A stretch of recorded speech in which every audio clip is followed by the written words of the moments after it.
Ajbe sir, संस्थापक अध्यक्ष Kota Mentos माध्यमिक उच्च माध्यमिक विद्यालय कर्जत, तालुका कर्जत, जिल्हा अहिल्यानगर। मी 2007 पासून स्पर्धा परीक्षांची म्हणजेच JEE, नीट, CET या क्लासेसला सुरुवात केली। परंतु एक 10 वर्ष पुढे गेल्यानंतर 2007 ते 2017 पर्यंत मला ज्या पद्धतीने रिझल्ट JEE आणि नीटचा यायला पाहिजे त्या पद्धतीने रिझल्ट मला दिसला नाही।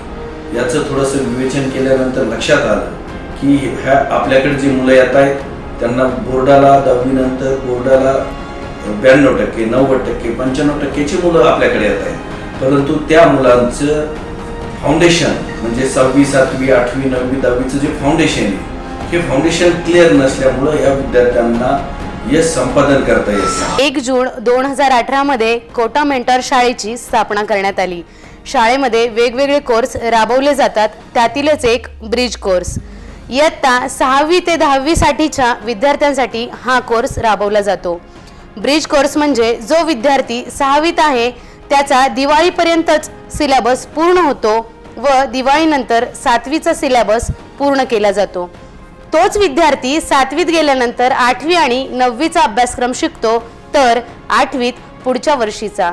याप्रमाणे तो 2 वर्ष पुढील सिलेबस शिकतो, म्हणजे 10वीतच त्याचा 11वी आणि 12वीचा अभ्यासक्रम पूर्ण होतो। त्यामुळे पुढील स्पर्धा परीक्षांसाठी त्याला वेळ मिळतो। या व्यतिरिक्त इयत्ता 6वी, 9वी डॉक्टर होमी बाबा, इयत्ता 5वी व इयत्ता 8वीची स्कॉलरशिप परीक्षा, मंथन, ऑलिम्पियाड यासारख्या परीक्षेची तयारी करून घेत आहोत। शाळा सुरू झाली की लगेच मंथनची तयारी सुरू केली जाते। मंथनच्या टेस्ट घेतल्या जातात। 5वी ते 8वी स्कॉलरशिपचा अभ्यासक्रम विद्यार्थी 4थी आणि 7वीत असतानाच शिकवला जातो। या दोन्ही परीक्षेच्या 2 महिने सराव चाचण्या घेतल्या जातात।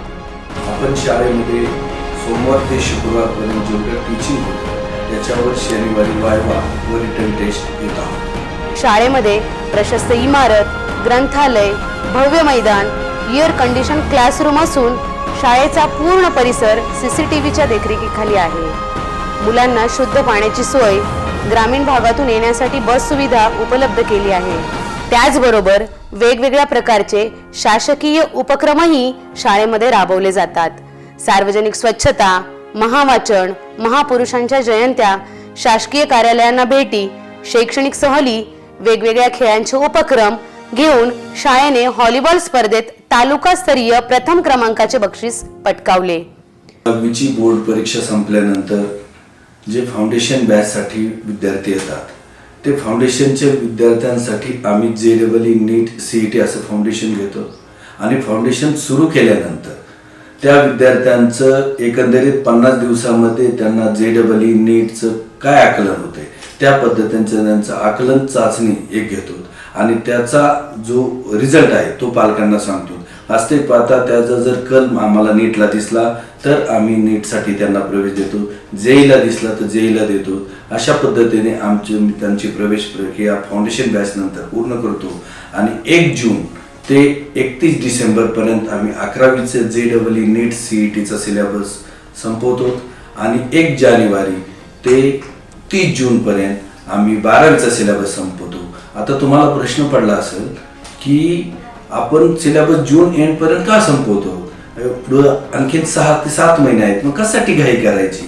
तर घाई यासाठी करायची की दरवर्षी जी नीटची परीक्षा आहे, आता 2024ला जी नीटची परीक्षा झाली त्यात 24 लाख विद्यार्थी बसले, त्यातले 8 ते 9 लाख विद्यार्थी रिपीटर होते। मग रिपीटरच विद्यार्थी जर सीट घेऊन झाले तर आपल्या रेग्युलरच्या विद्यार्थ्यांवर अन्याय होतोय।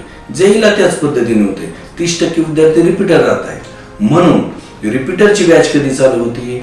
ज्या वेळेस जूनमध्ये निकाल लागतो आणि जुलैमध्ये रिपीटरची बॅच चालू होती। मग रिपीटरची विद्यार्थ्यांची जी बॅच चालू होती त्या बॅचला हरवण्यासाठी आपलाही सिलेबस 11वी आणि 12वीचा जून एंड पर्यंत संपला पाहिजे आणि आपलेही विद्यार्थी जुलैपासून रिपीट बॅचमध्ये गेले पाहिजे आणि मग त्यांच्याबरोबर गेल्यानंतर आपलेही विद्यार्थी रिपीटरवाल्यांना शह देतात आणि म्हणून माझ्या कॉलेजमधला जो विद्यार्थी जास्त रिझल्ट लागण्याचं एकमेव कारण की मी रिपीटर विद्यार्थ्यांना हरवण्याची जी थीम तयार केलेली आहे ही विजयवाडा येथील थीम आहे आणि म्हणून आज महाराष्ट्रात आमच्या कोटा मेंटर्सचा रिझल्ट हा तुम्हाला यशस्वी दिसतोय.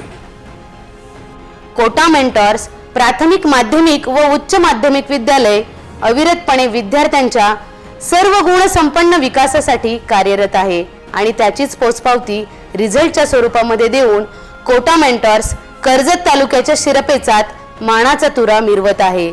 दरवर्षी मंथन, ऑलिम्पियाड, स्कॉलरशिप यामध्ये गुणवंत विद्यार्थ्यांची निवड होत आहे.